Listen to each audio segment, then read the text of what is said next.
કેવી છે, આઈએમપી આકૃતિ છે, આ દોરવાની રહેશે અને નામ નિર્દેશ કરવાના રહેશે, પૂછાતી હોય છે ઘણી વખત. ઓકે, અને આ છે મૂત્ર નિર્માણની ક્રિયા. આ તો વાત હતી મનુષ્યની અંદર. હવે શેમાં આવ્યા? વનસ્પતિમાં. વનસ્પતિમાં પણ વધારાનો કચરો હોય એ શું કરે છે? પોતાના શરીરમાંથી દૂર કરે. જેમ કે વનસ્પતિમાં ઓક્સિજન ઉત્સર્ગ પદાર્થ છે. આપણા માટે શું હતો? Carbon dioxide. આપણા માટે વધારાનો નકામો પદાર્થ શું હતો? Carbon dioxide. જ્યારે વનસ્પતિમાં શું હતો? તો સ્વાભાવિક છે એ બહાર નીકાળે છે. ઓક્સિજન એને જરૂર છે નહીં. તો વનસ્પતિમાં પ્રશ્ન પૂછી શકે, વનસ્પતિ માટે ઉત્સર્ગ વાયુ કયો? ઓક્સિજન. મનુષ્ય માટે ઉત્સર્ગ વાયુ કયો? તો આ ખબર હોવી જોઈએ ને કે ઉત્સર્ગ વાયુ એટલે શું, એ ખબર ના હોય શું કરવાનું કહો? ઉત્સર્ગ વાયુ મતલબ કે એવો વાયુ કે જે આપણે જરૂર છે. તો સ્વાભાવિક છે શું હોય? તો કે કાર્બન ડાયોક્સાઇડ. વનસ્પતિ માટે શું હોય? ઓક્સિજન. વનસ્પતિ માટે ઉત્સર્ગ વાયુ કયો કહેવાય? ઓક્સિજન. કેમ કે એને જરૂર નથી. અને એનું ઉત્સર્જન શેના દ્વારા થાય છે? પર્ણરંધ્ર દ્વારા. શેના દ્વારા થાય છે? પર્ણરંધ્ર દ્વારા વાતાવરણમાં મુક્ત થાય છે, આપણને ખ્યાલ છે. એ જ પ્રમાણે પાણીનું ઉત્સર્જન શેના દ્વારા થાય છે?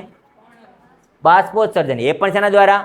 પર્ણરંધ્રો દ્વારા. આપણે પ્રકાશ સંશ્લેષણની પ્રક્રિયા જોઈ. કાર્બન ડાયોક્સાઇડ પ્લસ પાણી, હરિતકણ અને સૂર્યપ્રકાશ, આ વસ્તુ આપણે જોઈએ કે નહીં? એમાં નિપજ શું હતી? ગ્લુકોઝ હતું, ઓક્સિજન હતો, પાણી હતું. તો આ બે શું હતા? ઉત્સર્ગ પદાર્થો હતા. એને જરૂર છે નહીં. આ નિપજની એને જરૂર નથી. આ પણ પર્ણરંધ્ર દ્વારા બહાર મોકલશે. પાણીને પણ પર્ણરંધ્ર દ્વારા બાષ્પોત્સર્જનની ક્રિયા દ્વારા નિકાલ કરે છે.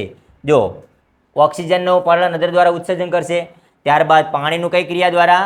બાષ્પોત્સર્જનની ક્રિયા દ્વારા. અગાઉ આપણે જોયું કે નહીં? તો આ બંનેનો નિકાલ કરે છે. અને આ બધી જ વનસ્પતિમાં ઉત્સર્ગ દ્રવ્યો કોષીય રાજધાનીમાં સંગ્રહ પામે છે. આથી આવા દ્રવ્યો ધરાવતા પર્ણો ખરી પડે છે. ઘણી વખત એવા પદાર્થો પણ એ પર્ણમાં ભેગા થશે.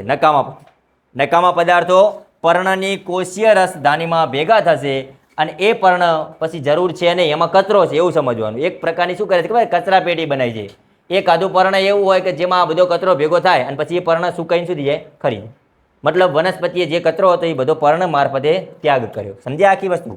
અને અન્ય ઉત્સર્ગ દ્રવ્યો જેવા કે રેઝિન એટલે કે રાડ અને ગુંદર જૂની જલવાહક પેશીમાં સંગ્રહિત પામે છે. યાદ રાખજો કે આ રેઝિન અથવા રાડ જે છે, અથવા આ જે ગુંદર કહીએ, આપણે ગુંદ કહીએ છીએ ને બાવળમાં ને એમાં હોય છે, તો એ સંગ્રહ ક્યાં થાય છે? તો એ ક્યાં થાય? એમની જલવાહક પેશી. પણ કેવી? જૂની. જૂની મતલબ કેવી? કે જેનો ઉપયોગ હવે થતો નથી. ત્યાં શું ભેગું કરવાનો? કચરો, નકામો કચરો. કોના માટે? વનસ્પતિ માટે. હો, આપણા માટે એ ઉપયોગી છે. તમે જુઓ, આપણા માટેનો બધો જ કચરો, જેમ કે ઓક્સિજન આપણે શ્વાસમાં લઈએ છીએ. પાણીનું કામ શું છે? તો કે વાતાવરણને ઠંડુ કરે છે, આપણા માટે જરૂરી છે. આ ગુંદનો ઉપયોગ આપણે કરીએ છીએ ખાવા માટે. તો ફ્રૂટ પણ ખરી પડે છે, નથી ખરી પડતા? કેમ ખરી પડે છે ફ્રૂટ? કેમ કે એને જરૂર નથી. એના માટે શું છે? ઉત્સર્ગ દ્રવ્ય છે. એના માટે શું છે? ઉત્સર્ગ દ્રવ્ય છે, નકામો પદાર્થ છે, પણ આપણે જરૂર પડે છે, આપણે ખાઈએ છીએ. ઓકે, આ ગુંદ છે અને આ રેઝિન છે. દેખાય છે? તો એનો સંગ્રહ થાય. જૂની જલવાહક પેશીની અંદર એનો સંગ્રહ થતો હોય છે. અને આ રીતે વનસ્પતિમાં ઘણા ઉત્સર્ગ દ્રવ્યો તેની આસપાસના જમીનમાં પણ ઉત્સર્જિત થતા હોય છે. મતલબ કે જમીનની અંદર આજુબાજુમાં પણ એનો નિકાલ કરે. આ વાત હતી વનસ્પતિની અંદર ઉત્સર્જન. ઓકે, ખ્યાલ પડશે?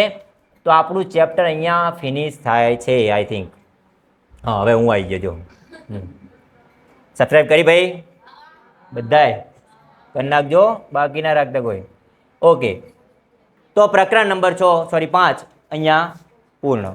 હવે આપણે ચાલુ કરશું એના પછીનું નેક્સ્ટ પ્રકરણ, પ્રકરણ નંબર 9.